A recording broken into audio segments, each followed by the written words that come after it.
नमस्कार, स्वागत आहे तुमचं माझ्या चॅनलवर। आज आपण बनवणार आहोत झणझणीत ढाबा स्टाईल शेवभाजी।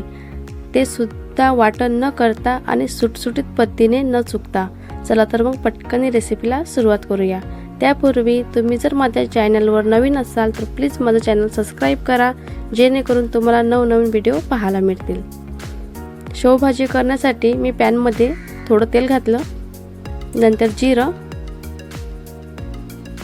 व्यवस्थित तळलेला आहे।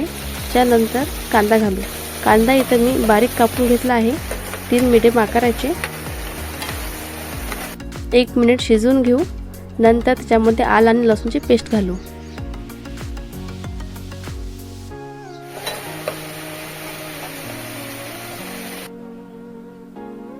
नंतर बारीक चिरलेला टोमॅटो,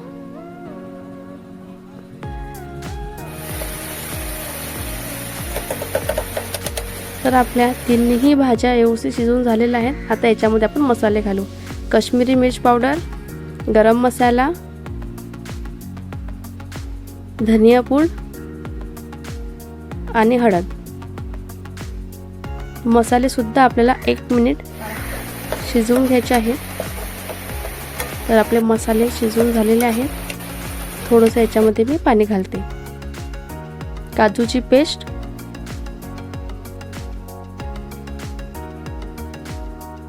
याला सुद्धा आपण 1 मिनिट शिजवून घेऊ।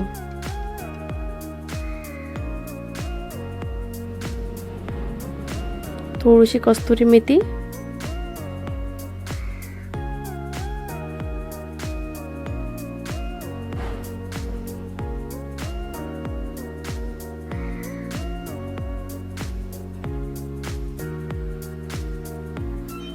तर मसाले व्यवस्थित छान असे शिजून झालेले आहेत।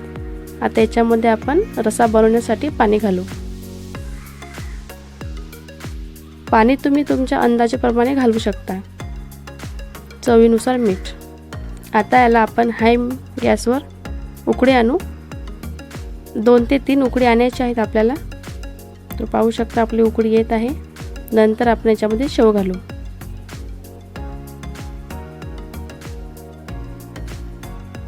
शेव घातल्यानंतर फक्त आपल्याला 1 मिनिटच शेवभाजी शिजवून घ्यायची आहे।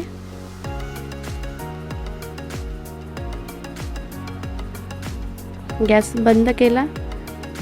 पाहू शकता आपली झणझणीत शेवभाजी तयार झालेली आहे।